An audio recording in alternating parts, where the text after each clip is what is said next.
Bem-vindos de volta ao The Board Father. Eu sou o Ben, e neste vídeo vamos aprender a jogar Newton. O século XVIII foi uma época de grandes descobertas científicas e também de excitantes pesquisas em campos ainda desconhecidos e misteriosos. E a competição no mundo acadêmico era cruel, principalmente entre jovens estudiosos como vocês. Para poder seguir os passos do grande Newton, os jogadores devem se devotar à realização de novas pesquisas, aumentando seu conhecimento para tornarem-se os mais respeitados estudiosos da comunidade científica. Os jogadores viajarão pela Europa, visitando cidades, universidades e terras ancestrais que já foram os locais de repouso de misteriosos conhecimentos. Este vídeo foi patrocinado pela Ludoteca BGC de Brasília. Bora lá jogar na Ludoteca, na 208 Sul. Se você se interessou por esse jogo ou gosta de jogos de tabuleiro, por favor, confira o link na descrição e divirta-se.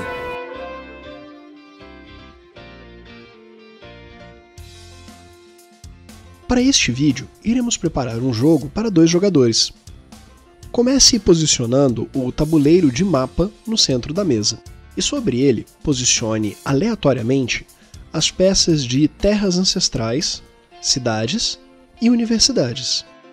Posicione também os marcadores de bônus nos espaços amarelos, sobrescrevendo apenas os espaços com número de jogadores indicado ou sem número algum. Também posicione o tabuleiro de evolução, e sobre ele os marcadores de bônus, marcadores de invenção, especialização e objetivo, e os marcadores de desenvolvimento neste espaço. Entregue a cada jogador um tabuleiro pessoal, 2 moedas e 4 cartas de mestre, além de 12 livros, 12 cubos, 4 aprendizes e 6 cartas iniciais de sua cor preferida. Cada jogador deve posicionar um de seus aprendizes neste espaço do tabuleiro de desenvolvimento. Um marcador redondo neste espaço do mesmo tabuleiro, outro no marco 0 de pontos do tabuleiro de mapa e seu cientista em Basileia. Por fim, separe as cartas de ação de acordo com o seu nível, indicado na parte de trás. Embaralhe cada pilha e revele 3 cartas como oferta de mercado. Agora, você e seus amigos já estão prontos para jogar Newton. Vamos às regras. Selecione aleatoriamente um jogador para iniciar a partida e entregue a ele a maçã de jogador inicial. Uma partida de Newton dura 6 rodadas, ao longo das quais cada jogador irá posicionar, alternadamente, até 5 cartas sobre o seu tabuleiro pessoal. Ao baixar uma carta, o jogador observa o símbolo indicado no canto inferior da carta para realizar uma ação. Quanto mais símbolos iguais à vista no tabuleiro do jogador, mais avançada é a ação. Além disso, algumas cartas apresentam símbolos em sua parte superior, que podem ser elementos para realizar ações específicas ou ações especiais que o jogador pode realizar. Além destas ações, o jogador sempre pode realizar algumas ações rápidas, a qualquer momento de sua jogada. Vejamos as ações em detalhes. Trabalho. Ao usar esta ação, o jogador pode avançar o seu marcador na trilha de trabalho uma quantidade de casas igual ao valor da ação. O marcador move-se no sentido das setas. Para cada espaço avançado, o jogador coleta uma moeda. O jogador pode movimentar uma quantidade de espaços menor que o valor da ação. Os espaços especiais somente são ativados quando um jogador terminar o seu movimento com o seu marcador sobre ele. Para mais informações nos bônus concedidos por cada espaço, consulte a página 13 do manual. Caso o marcador do jogador já se encontre no final da trilha, ele ainda pode realizar esta ação para coletar moedas. Tecnologia. O jogador pode mover um de seus estudantes ao longo da trilha de tecnologia. Os estudantes sempre se movem adiante, nunca para trás na trilha. mais de um estudante pode estar no mesmo local da trilha ao mesmo tempo. Novamente, os espaços especiais somente são ativados quando um jogador terminar o seu movimento com o seu marcador sobre ele. No entanto, os marcadores bônus sempre são coletados quando o estudante passa pelo espaço, parando ou não lá.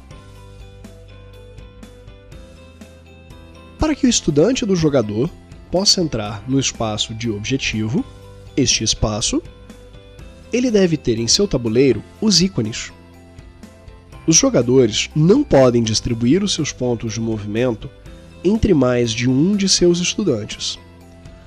Ao atingir o final de uma trilha, indicada por este símbolo, o estudante não pode mais movimentar-se. Viagem. O jogador pode movimentar o seu cientista ao longo do mapa uma quantidade de espaços igual ao valor da ação. Alguns trechos do mapa demonstram uma moeda com um número negativo. Isto significa que o jogador deve pagar aquela quantidade de moedas para se movimentar por aquele trecho. Similar ao tabuleiro de tecnologia, sempre que um jogador passar por um marcador bônus, ele o coleta. Sempre que um jogador terminar o seu movimento em um dos espaços de cidade, universidade ou terras ancestrais, pegue imediatamente um cubo, começando da direita para a esquerda, de cima para baixo, do tabuleiro do jogador e o posicione sobre o local. Além disso, caso o local seja uma cidade com um marcador quadrado, o jogador imediatamente recebe o bônus indicado. Aula. Ao utilizar esta ação, o jogador pode adquirir uma, e apenas uma, carta à sua escolha dentre as disponíveis no mercado. O jogador pode optar por qualquer carta de valor igual ou menor do que a sua ação. Adicione esta carta à mão do jogador. Não reponha a carta adquirida. Estudo. Ao utilizar esta ação, o jogador pode adicionar um, e apenas um, de seus livros em uma das seções de sua biblioteca.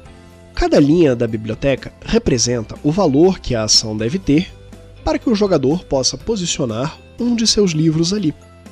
Além disso, os espaços indicam pré-requisitos específicos para que o jogador possa posicionar o seu livro lá.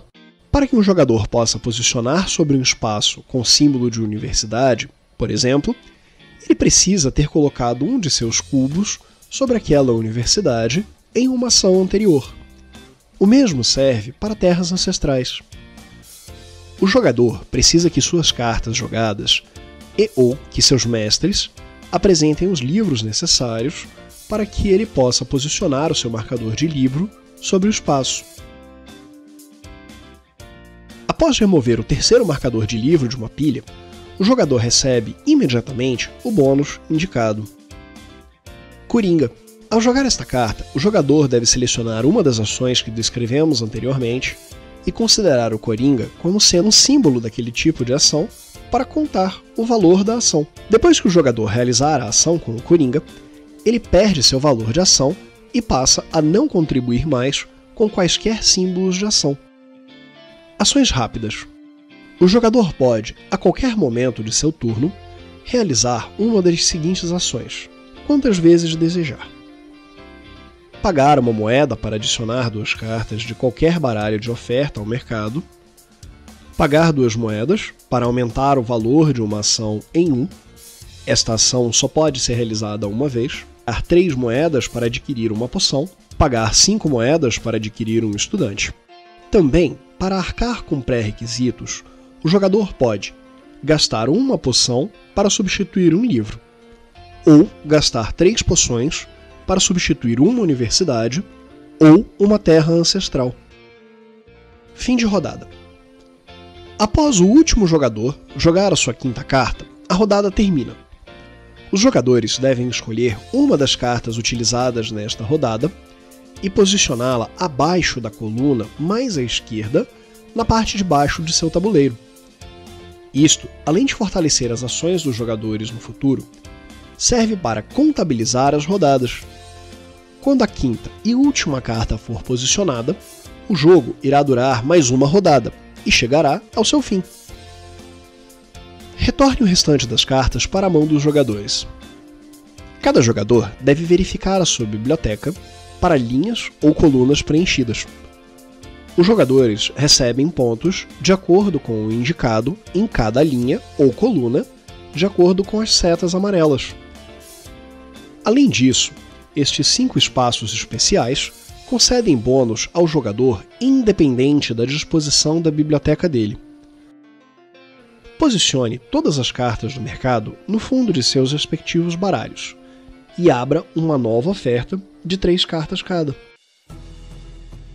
Por fim, caso esta não seja a 6ª rodada, entregue o marcador de primeiro jogador para o jogador à esquerda do atual. Após 6 rodadas, o jogo chega ao fim. Os jogadores recebem pontos pelos espaços de objetivo que tenham alcançado. Recebem pontos, também, pelas cartas de mestre que tenham conseguido baixar. O jogador que obtiver a maior quantidade de pontos é declarado o vencedor. Neste vídeo ensinamos a jogar Newton, por Nestore Mangone e Simone Luciani. Obrigado por assistir ao nosso vídeo. Caso tenha alguma dúvida ou sugestões, deixe um comentário aqui embaixo. Responderemos assim que pudermos.